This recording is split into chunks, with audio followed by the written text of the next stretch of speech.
Boa noite, meus irmãos, a graça e a paz do Senhor.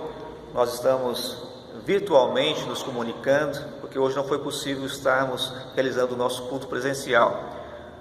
Quinta-feira, se Deus permitir, às 19h15 estaremos novamente com a nossa reunião de oração presencial, e também domingo à noite, às 19h15 também, se Deus permitir, estaremos nos reunindo novamente presencialmente para louvarmos e glorificarmos ao Senhor no templo. Eu quero, nesses próximos minutos, meditar com os irmãos, pensando no tema, na volta para o novo normal. Deus continuará corrigindo, agraciando, restaurando nossas vidas. E quero fundamentar esta mensagem, este assunto, no texto do Salmo 126. Estarei lendo agora o Salmo 126, são apenas 6 versículos. Os irmãos que poderão, estiverem com as suas Bíblias, poderão acompanhar este texto, essa leitura, lendo também nas suas Bíblias. Isso é muito bom. Abram aí então o Salmo 126, que diz assim: Quando o Senhor restaurou a sorte de Sião, ficamos como quem sonha. Então a nossa boca se encheu de riso e a nossa língua de júbilo. Então entre as nações se dizia: grandes coisas o Senhor tem feito por eles. Com efeito, grandes coisas fez o Senhor por nós, por isso estamos alegres. Restaura, Senhor, a nossa sorte como as torrentes no Negueb. Os que com lágrimas semeiam, com júbilo ceifarão. Quem sai andando e chorando enquanto semeia, voltará com júbilo trazendo os seus feixes. Vamos orar, meus irmãos. Senhor Deus, amado Pai, nós agradecemos por este momento tão gostoso que temos para meditar na Tua Palavra, de nos fortalecermos na Tua Palavra, e a Tua Palavra é o melhor que podemos ter para nossas vidas. Então nos abençoe para que sejamos fortalecidos, nos alimentados com este bom alimento, com esta boa força que é a Tua Palavra. Que o Senhor seja abençoando a mensagem, que eu possa falar somente aquilo que o Senhor quer que eu fale, ungido pelo Teu Espírito Santo, em nome de Jesus, amém. Voltar para casa depois de um longo tempo ausente, seja por enfermidade, seja por motivo de trabalho, ou outro qualquer motivo, é muito bom, é gostoso. A gente tem notado, nós temos assistido, quando os pacientes, depois de um tempo de internação, saem dos hospitais, é uma alegria imensa. Há fileiras, de um lado, de outro, os médicos, os enfermeiros, os atendentes, os socorristas, batendo palmas, e aquela alegria, e no final daquele corredor, daquela fila, alguém da família recebe com um abraço, com uma flor. A gente vê também quando alguns pacientes, depois de um tempo internado, chegam em suas casas, a gente percebe que há algumas faixas de boas-vindas, e há muita alegria. Depois, se Deus permitir, desta pandemia, a gente espera que isso aconteça logo.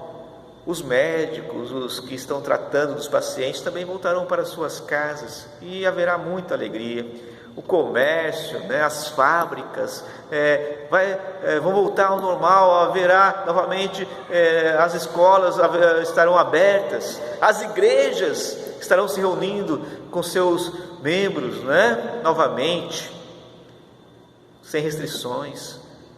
Esse tempo, meus irmãos, vai chegar logo. Vamos orar por isso. O Salmo 126, ele fala de uma volta do povo de Deus para a sua casa, depois de um longo tempo de aflição e sofrimento.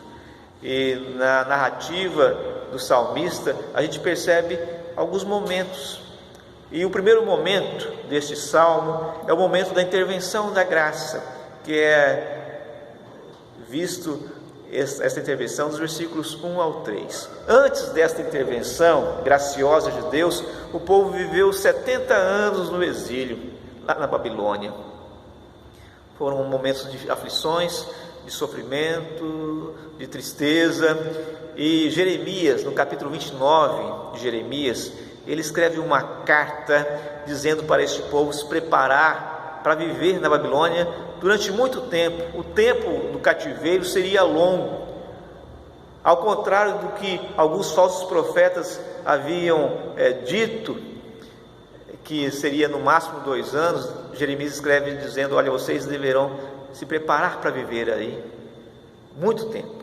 Então vocês têm que construir casas, vocês têm que habitar nessas casas, vocês têm que se casar, aqueles que não são casados, se casem aí, gerem filhos, casem seus filhos, plantem pomares, comam dos frutos dos pomares. Vocês têm que orar pela paz da cidade, porque se a cidade tiver paz, vocês também viverão em paz. Vivam, multipliquem, floresçam na Babilônia e continuem confiando em Deus. Não deem ouvidos aos falsos profetas, às mentiras, aos sonhos deles, mas confiem em Deus, ouçam a palavra de Deus, disse Jeremias, escreveu Jeremias para o povo exilado.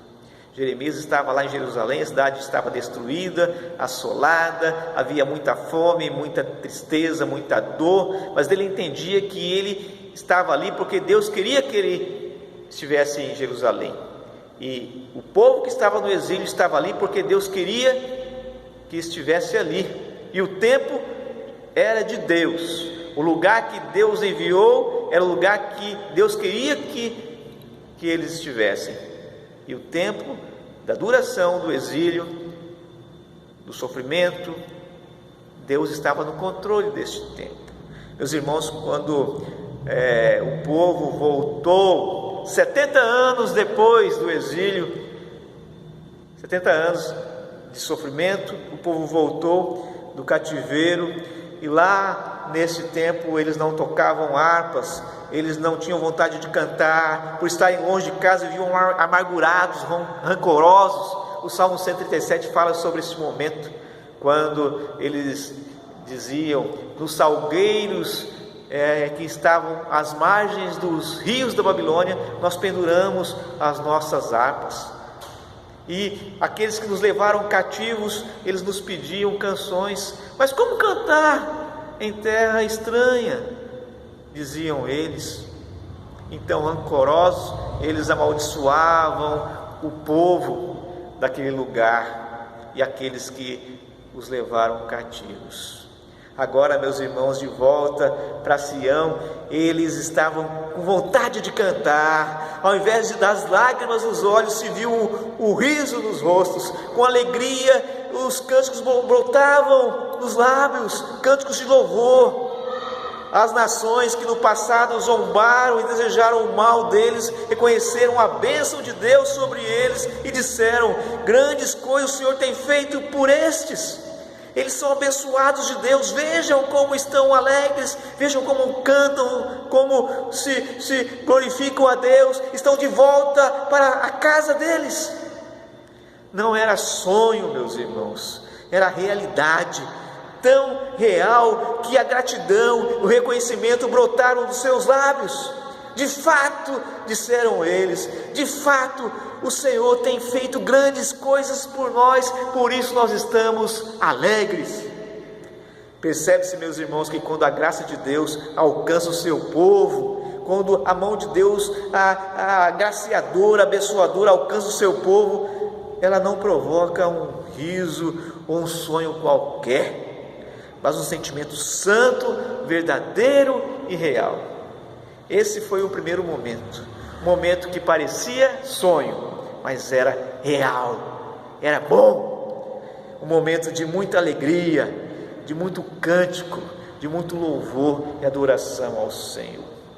Mas também há um momento seguinte, o momento da restauração da vida.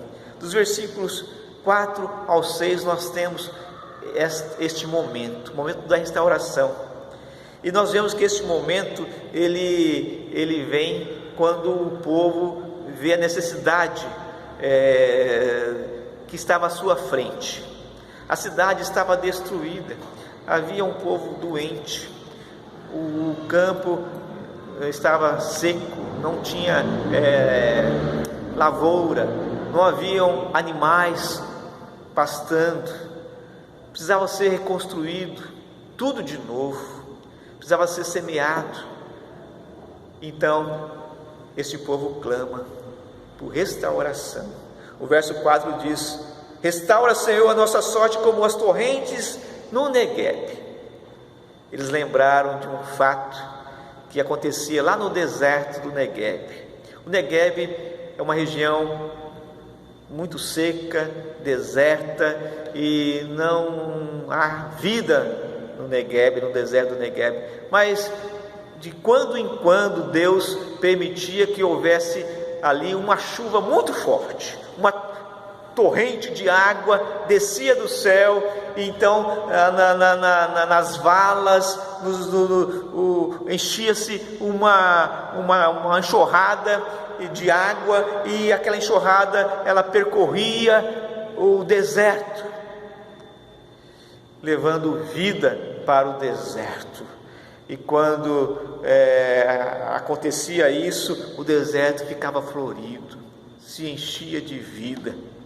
E o povo, lembrando este fato, clamava dizendo: Senhor, faça conosco como o Senhor faz quando envia as torrentes do Negueb. Restaura-nos, Senhor. Há muita dor, há muita doença, há muito sofrimento. Onde nós olhamos está precisando de restauração. As casas estão destruídas, o templo está destruído, os muros estão destruídos. Nós precisamos da tua força, Senhor. E eles então também colocaram aqui uma outra ilustração. O povo israelita é um povo que tinha muita convivência com as bênçãos de Deus. Então eles lembraram do tempo da semeadura, quando o semeador, antes de semear, ele trata o solo, ele cavoca o solo, ele aduba o solo, logo ele ara o solo e semeia o solo. É um tempo cansativo, mas é necessário esse tempo. Depois tem o tempo da espera, para que a semente germine, para que a planta cresça, para que assim então viesse a colheita dos frutos. E o salmista então lembra dizendo assim: os que com lágrimas semeiam, com júbilo ceifarão. E diz: quem sai andando e chorando enquanto semeia, voltará com júbilo, trazendo os seus feixes. O momento da restauração, ele vem, e é necessário que aconteça isso. É importante nós estarmos alegres, festejarmos, ter um momento de alegria, mas é importante também, meus irmãos, nós termos a consciência que tem que haver restauração. O povo daquele tempo, daquela situação, a cidade e a terra precisavam de cuidados, e sem a ajuda de Deus eles não conseguiriam sobreviver. Por isso que se viu o clamor: restaura-nos, Senhor. Percebe-se, meus irmãos, que as bênçãos de Deus faz com que o deserto fique florido. A semeadura, ela é regada com lágrimas, porém essas lágrimas, ela nutre a esperança de uma boa colheita. Os sonhos que eles sonharam, o momento do sonho, o momento do riso, o momento da alegria, esses momentos revigoram a alma. Mas a plena restauração vem com as bênçãos de Deus, acompanhadas de trabalho, de muito trabalho. Então, é necessário, meus irmãos, trabalhar enquanto nós estamos nesta pandemia, como Jeremias escreveu para aquele povo enquanto eles estavam lá no exílio. Trabalhem aí, não diminuam. Da mesma forma, nós não podemos nos descuidar da nossa saúde, descuidar da nossa casa, descuidar dos nossos familiares, descuidar do nosso momento devocional, descuidar da nossa leitura bíblica. Nós devemos nos cuidar, semear nesse tempo de pandemia, para que logo depois a gente esteja firme, para que haja uma restauração das nossas vidas. Irmãos, da mesma forma que o Senhor tratou e corrigiu o seu povo no exílio, Ele também quer nos tratar nesta época de pandemia. Lá no exílio, Deus não tratou somente com o povo exilado, mas tratou também da Babilônia. Daniel e seus amigos, eles foram servos de Deus que mostraram para os imperadores da Babilônia que havia um Deus no céu, o Senhor Todo-Poderoso. E os imperadores da Babilônia tiveram que se entender que Deus é o Senhor. O povo que estava exilado na Babilônia teve que entender que Deus é o Senhor que controla o tempo. Da mesma forma, nós devemos entender, meus irmãos, que neste tempo de pandemia, que Deus é o Senhor, Ele é o controlador de tudo. E assim como Ele trouxe no tempo certo que estavam exilados da Babilônia, assim também no seu tempo, Ele fará cessar esta pandemia. Ele é poderoso tanto para permitir, quanto nos guardar na duração desta pandemia, e também para nos restaurar após ela. Ele é o Senhor que continuará corrigindo, agraciando, restaurando nossas vidas, meus irmãos. Que possamos esperar pacientemente, nos alegrar com o Senhor, com a sua maravilhosa graça, deixar que Ele nos trate sem blasfêmia, sem amargura, sem rancor, mas confiantes em Deus, e assim possamos viver na presença do nosso maravilhoso Pai. Que Deus abençoe você, Deus abençoe a sua casa, sua família, que juntos possamos nos alegrar na presença dEle, em nome de Jesus. Vamos orar? Amado Deus e Pai, queremos agradecer ao Senhor por este momento tão bom de compartilhamento da Tua Palavra. Que o Senhor, da mesma forma que fez com o Teu povo, faça conosco. Ó Deus, que assim como o Seu povo voltou do exílio, nós possamos voltar, sair dessa pandemia fortalecidos e abençoados e agraciados, corrigidos pelo Senhor, em nome de Jesus. E que a graça do Senhor Jesus, o amor de Deus, nosso Pai, e a consolação do Espírito Santo seja com o teu povo, hoje e até a volta do Senhor Jesus. Amém. Deus abençoe todos vocês.